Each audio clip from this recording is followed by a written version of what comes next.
नमस्कार दोस्तों, मैं खुशी आज आपसे कुछ ऐसे नियम को शेयर करना चाहूँगी जो ध्यान में ऊर्जा को बढ़ाने में मदद करते हैं, संग्रहित करने में मदद करते हैं। ये जो मैं नियम बताऊँगी मैंने अलग अलग जगह पर पढ़े हैं और मैंने उन पे एक्सपेरिमेंट किया। मैंने तो बहुत सारे नियम, बहुत सारी चीज़ें जब पढ़ी तो मैं बिना एक्सपेरिमेंट किए चीज़ों को मानती नहीं हूँ। तो सब पे मैंने एक्सपेरिमेंट करके देखे, कुछ मुझे काम के लगे और मैंने माना कि नहीं बात सही है, और कुछ मुझे बकवास लगा। मेरे ऊपर जो काम नहीं करता वो मैं मान लेती हूँ कि मेरे लिए काम कर रही है। तो जो चीज़ें मुझ पे काम की, जिनसे मुझे फ़ायदा हुआ, वो कुछ नियम मैं आपके साथ शेयर करना चाहूँगी। मुझे ये नहीं पता कि कौन से सोर्स से मैंने क्या सीखा, मुझे ये सब याद नहीं है। मैं केवल काम की चीज़ें निकाल लेती हूँ, बहुत सारा पढ़ती हूँ, उसमें जो चीज़ें काम की लगती हैं वो चीज़ें रख लेती हूँ, और बाकी वो कहाँ से आया क्या नहीं उससे मैं बहुत ज़्यादा मतलब नहीं रखती। मुझे हिस्ट्री से क्या सीख मिलती है इससे मैं ज़्यादा मतलब रखती हूँ। कौन कब जिया, कौन कब मरा, इससे मुझे ज़्यादा मतलब नहीं रहता है। डेट्स वगैरह से जो सीख मिलती है उसको मैं पकड़ना चाहती हूँ। इसी तरह से कहाँ से मुझे कौन सा नियम मिला मुझे नहीं याद है, मुझसे पूछेंगे तो मैं नहीं बता पाऊँगी। लेकिन मैंने इन सब नियमों को प्रैक्टिस किया है जो मैं आपको बता रही हूँ, और जो मैंने सिद्ध सही पाया है उसकी ही मैं आपसे चर्चा करूँगी। पहला, unity of time, place and action. अब इसका क्या मतलब होता है?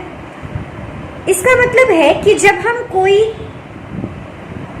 एक ही एक्शन एक ही समय में और एक ही जगह पे करते हैं तो वो हमारे अंदर ऊर्जा को बढ़ाने में मदद करती है। इसको हम थोड़ा सा एक एक करके समझते हैं। जैसे ध्यान एक एक्शन हुआ है ना। ध्यान की जो हम विधि करते हैं, ध्यान अगर हम रोज कर रहे हैं तो अगर हम सेम जगह पर ध्यान करें रोज, ध्यान एक्शन हुआ, ठीक है। इस एक्शन को अगर हम रोज सेम जगह पर करें, यानी जो भी हमारी ध्यान की जगह है वो ऐसी ना हो कि आज यहाँ कर रहे हैं, कल वहाँ कर रहे हैं, परसों वहाँ कर रहे हैं। कर सकते हैं वैसे भी, ऐसा नहीं है कि अगर आपके पास उपाय नहीं है तो ना करें।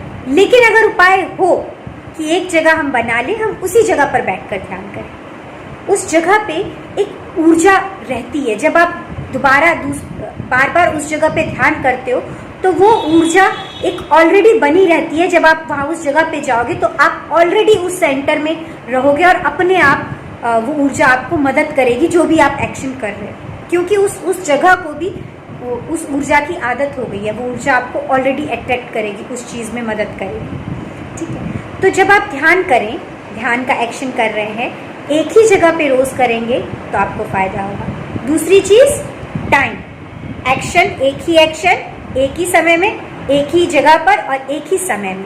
अगर आपने समय बना लिया कि 8 बजे सुबह तो 8 बजे, 4 बजे सुबह तो 4 बजे, और 8 बजे रात में तो 8 बजे, मतलब जो भी आप समय बना लो, ठीक उसी टाइम बैठो, ठीक उसी टाइम, ठीक उसी जगह, ठीक उसी समय। अगर आप कोई एक्शन करते हो उसका बहुत अलग इम्पैक्ट पड़ता है, बशर्ते कि आप अलग अलग जगह पर बैठते रहो और अलग अलग समय में बैठो।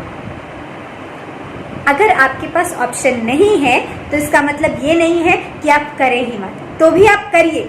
थोड़ा सा कम होगा, थोड़ा सा ज़्यादा होगा, लेकिन फ़ायदा ध्यान में हमेशा ही मिलता है। लेकिन इस तरह से करने से मैंने देखा है कि अलग ऊर्जा का निर्माण होता है। जब आप उस जगह पे आ जाते हो, ध्यान करने वाली जगह पे, तो अपने आप उस ऊर्जा से घिर जाते हो, और बहुत जल्दी जब उस जगह पे जब ऊर्जा जमा हो जाती है, जब बहुत दिन तक आप सेम जगह पर ध्यान करते हो तो उस जगह पे ध्यान की ऊर्जा रहती है ऑलरेडी, आप जाते ही उसके साथ एडजस्ट कर जाते हो। और जब अलग अलग जगह पे ध्यान करोगे तो हर जगह के साथ एडजस्ट करने में आपकी ऊर्जा को समय लगेगा, ठीक है। तो एक ये नियम हो गया। दूसरा क्या कि ध्यान में अगर आप साइलेंट सिटिंग करते हैं या फिर वो ध्यान करते हैं जो एक्टिव मेडिटेशंस नहीं है, तो उससे पहले अगर आप थोड़ी एक्सरसाइज कर लें या डांस कर लें तो, और थक के जाएं, थक के मतलब बुरी तरह से थक के भी नहीं जाना है ना, नहीं तो फिर आपका पूरा बॉडी पर ही आपका अटकाव रह जाएगा, आप अंदर तक नहीं जा पाएंगे। उसका बॉडी आपका पेन करने लगेगा तो आप बॉडी के दर्द को देखेंगे कि इतना थक गए कि बाप रे पैर दर्द कर रहे हैं, तो वहीं ध्यान अटक जाएगा। तो थकना नहीं है, लेकिन थोड़ा सा एग्जॉस्ट आपको कर लेना है।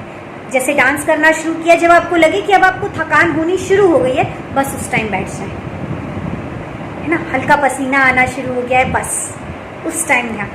तो ध्यान करने से पहले थोड़ी सी एक्सरसाइज या डांस अगर हम कर लेते हैं तो ध्यान में हमको बेहतर ऊर्जा उठने की संभावना रहती है।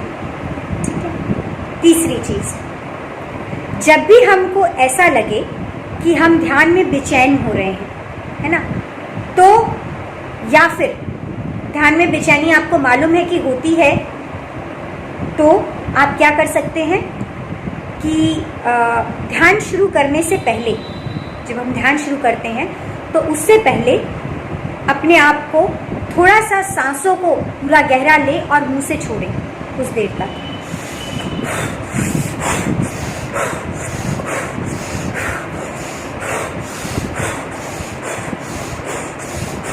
1-2 मिनट, 3 मिनट, 4 मिनट तक, जितना देर तक आपको जब लगे कि नहीं अब आपका थोड़ा सा सर चकराने लगे, तब आप उस चीज़ को छोड़ दीजिए।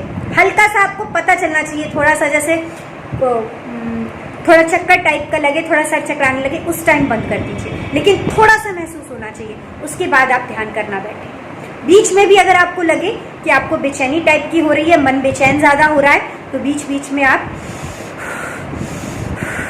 करके अपना जो थोड़ी सी बेचैनी है उसको बाहर एग्जॉस्ट कर सकते हैं। ये करते समय आप दिमाग में रखें कि आप नेगेटिव एनर्जी को बाहर छोड़ रहे हैं। जब आप बहुत ज़्यादा नेगेटिव भी होने लगे, ध्यान कर रहे हैं और नेगेटिव बातें आपके दिमाग में चल रही हैं, तो भी ये चीज़ करके आप ये एग्जॉस्ट कर सकते हैं। तो ध्यान, अगर आपको शांति से ध्यान लग जाता है तो कोई दिक्कत नहीं है, लेकिन अगर आपको थोड़ा सा एग्जॉशन होता है, थोड़ी सी बेचैनी होती है ध्यान में, तो ये करके अगर आप ध्यान शुरू करेंगे तो आप बेटर तरीके से ध्यान में बैठ पाएंगे। ठीक है, तो इन चीज़ों को करके देखिए और मुझे बताइए कि आपको कैसा लगता है। तुरंत नहीं फायदा देगा 1 महीने तक करके देखिए कम से कम, उसके बाद आपको समझ में आएगा डिफरेंस। एक दिन में नहीं समझ में आएगा कि आज आपने किया, आज ही आपको डिफरेंस